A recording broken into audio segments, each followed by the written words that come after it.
Hello and welcome to a series I long started ago, and now I'm restarting it again because Monster F5555 sent this replay in to analyze it for him because he thinks he made a lot of mistakes. So obviously I'm doing that. He's playing ranked and he's playing the Montana. Montana is a decent ship. It's not as strong as it was before, but still okay to use in ranked, especially when you have some skill and you know what are the strengths and the weaknesses. This is really important. All right, this game is played on the map Shards, not Montana. And if we look at the lineups, we have a carrier game. Alright, that changes a lot of stuff. Triple battleship, 2 cruisers each side, 1 Smolensk each side, Z52, you young Crossaway. Alright, so kinda balanced. A bit annoying that you have a Smolensk and a Hakurio, but that's not the worst thing. So, the first thing you need to think about is, I'm stopping this here, where do I want to go and where do I have the most impact? So, positioning is usually very important in every class, but especially in battleships because it depends where you get the good broadside shots off. I mean, okay, battleship not only needs broadsides, but over long distances that would be preferable. And in the start of the game, you shouldn't just rush in and go as close as possible, because especially in a carrier game, you die very quickly if you try to do that. As for this map, I mean, you have 2 Yamatos, right? Yamatos are not the fastest, so I would say one Yamato is heading towards A, that's alright. The other Yamato can stay in the center, quite far back, let's say around in this area where he is, not far away from the spawn. What you could do, and this is just an advice, you don't need to necessarily do that, but what you could do is basically go here, so turn right, not left, angle away, so that you always can escape down here or wherever it's needed, or even push here if necessary. And you have crossfire shots or like broadside shots on ships that are moving from here, from their spawn, towards the sea cap. And even if you don't hit, you slow them down because they have to avoid shots if they are aware of the situation. If not, well, then you probably score some nice hits. And that's always very helpful. If you're scared about destroyers, well, or the carrier, yeah, you shouldn't have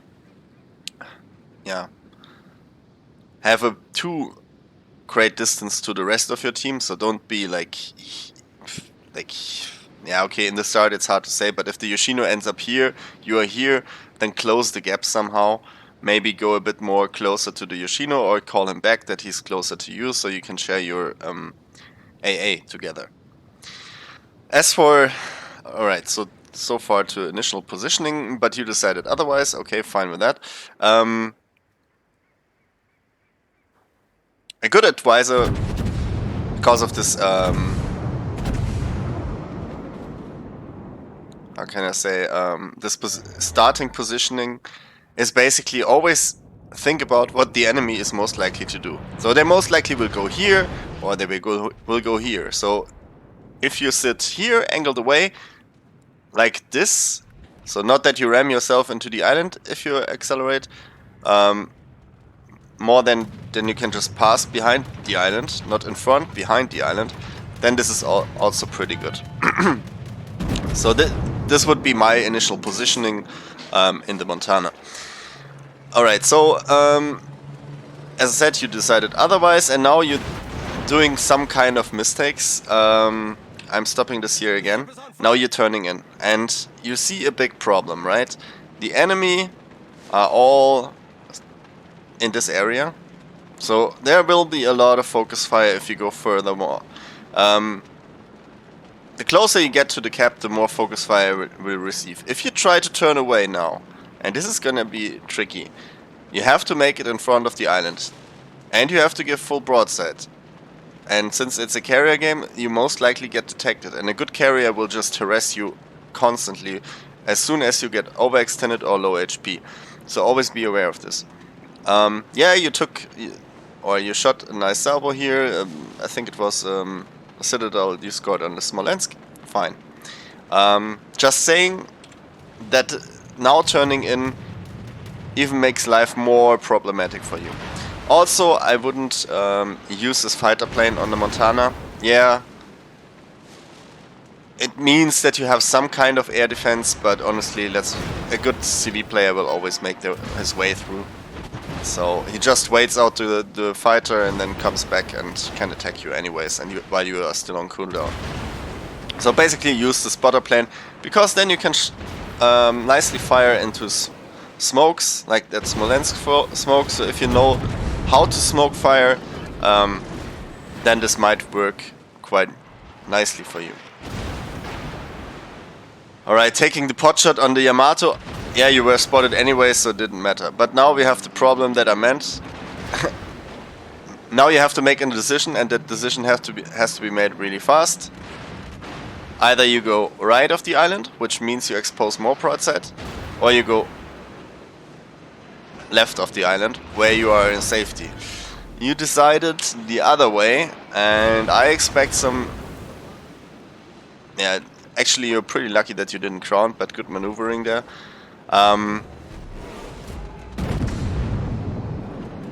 Taking a pot shot in the Z52. Somehow it didn't... well, you scored 4 hits, nice. So basically, what you're doing now is... Yeah, you overextend more and more. So after you pass this island, you should have like gone either here-ish or even turn around, be in that position, angled away, and have crossfire or shots into this area here. And now it's getting problematic for more and more. And that's kind of, if you don't think ahead, what is your next, or what you should do and what you wanna at all costs avoid, you always chose the routes that you actually wanna avoid at all costs. So these torps were also predictable by the Z52 in my opinion. But luckily they don't inflict so much damage, and you only took 2.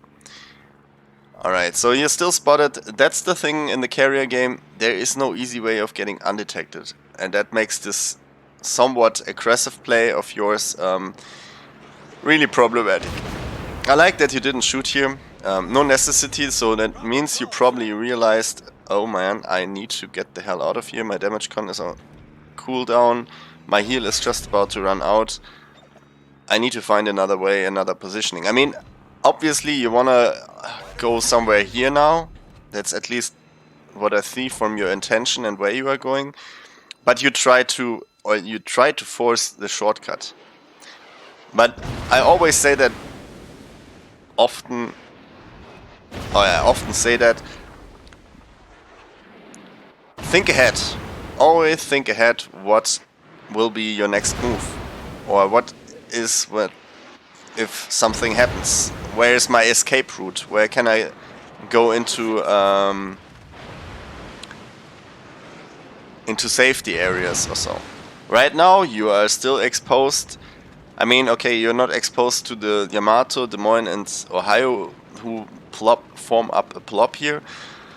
The thing is, also an advice for all the players out there who play ranked, and especially Des Moines, if your team is telling you you have to go here, bow in a carrier game, never do it. I wouldn't even do it if I would be in a normal game, especially not in like this guy is doing it. Bow on. You will never get away, and if your team doesn't occupy the flank, which is basically not the case here, so Smolensk Z52 cover the flank, and soon also Monster, and then you're in a pickle. Because that Yamato can shoot you, maybe a battleship from down here can shoot you, the carrier can attack you, so there's so much that can kill you and your team can't help you at all in this regard. So, nope, don't do that. It's just bad positioning. If you want to do it in a non-carrier game, then just approach like this and turn out in front, or just stay on the upper part here, but never with a bow in towards the cap. So you always can evacuate if necessary. Then you don't have to rely so much on the on your team. I know ranked is supposed to be like a team game, but so are randoms as well, but they actually aren't, as we all know, because the coordination is lacking or people don't know what they are doing. We all know it. Alright, so Monster somehow got out of this situation alive, and now he's in a pretty good position. And yeah, I will call it accidentally, because I don't think that was so intentional. Only at that point when you were down here it was intentional, and of course the benefit for your team was also that you that they were also pretty close. So you weren't the only one that was completely exposed. Don't know what the Z52's plan here is. Still, people think they can go for the carriers. If the carrier is half decent, he knows that he's getting spotted by ADD, since there's no other surface ship. He's going to search for you, forces you to smoke, keeps you there. The only thing you will achieve is probably give your team a bit more time. And now we see what I mean. Okay, the Des Moines tried to escape here, but it's, you see it, too late. Flanks aren't covered, Monster has nice shots, and the unavoidable is happening. Boom. He's dead. So, how not to play Des Moines in a nutshell on this map. Okay, so, it looks pretty good for his team. I mean, you could also say that Monster was probably the punching bag for quite a while, but they didn't achieve to kill him, so yeah. A good carrier would have constantly focused him, especially when he was in this area, and kept him spotted by sending a fighter plane over here, so he will be spotted and there would be no way out. But the focus fire by the enemy team was also quite lacking. Especially when they are like Yamato in Ohio. I don't know what that Ohio is doing. I think their plan was, yeah, let's put as much AA as we can here to protect the Des Moines, but they totally forgot that there are other ships as well, except for the carrier. So, very simple-minded strategy in my opinion. Friendly, Yoshino goes down, but at that point, you see already Monster's team has like control over this whole area. The young is crying out all the time, not the most helpful of a player. Of course, you get harassed by the carrier every now and then, but still, you could also sit between two Yamatos, would help him quite a bit more. Kremlin is pushing through here. That can become uncomfortable, I would say. But he gives so much broadside that he gets blapped by this Yamato, and yeah. I don't know, I mean, if you push here, you don't go in and don't push. What is he doing? I mean, if he wants to approach that Kremlin here, for example, if he wants to approach, he just goes this angled and then has shots.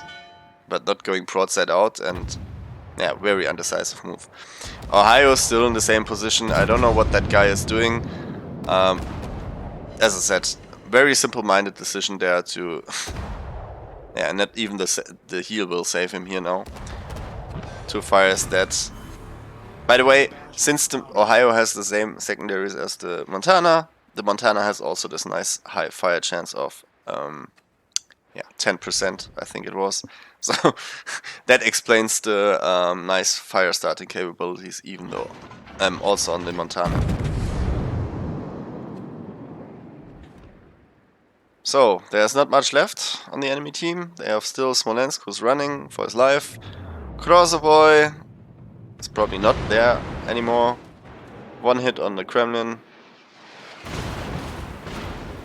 Yeah, from now on it's pretty easy to play. I mean, now the enemy collapsed, and there's not much that they can do, usually. And somehow the carrier... Nah, that looks more like, okay, I give up. I don't give a fuck anymore. I'm presenting myself as a target, because otherwise I wouldn't understand why he is in that position if he looks at the map. That Crossover tried to desperately hold.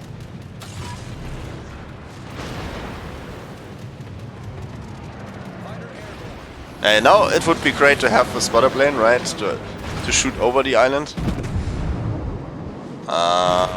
Okay, the Hakuryu stops now. Okay, that gives me the impression that this guy has probably just overextended and didn't realize it. So then, bad play by him. So he will go down, the crossover will go down. And in the end, there will be only a Smolensk left.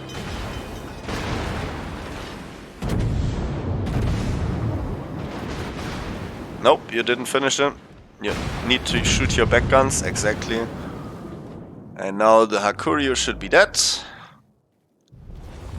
Yep, there we go. So very nice. Crossover is dead. His monsters team has control over the whole map, except for C, sorry. Well, the crossover actually traded really well there against the Yamato. It was a good last stand of him. So I think what we can learn was pretty simple. Initial positioning is very crucial, and think ahead what will be your next step. That's absolutely crucial for battleship players and for all the other ships as well. And if you want to become a good player, you need to, yeah,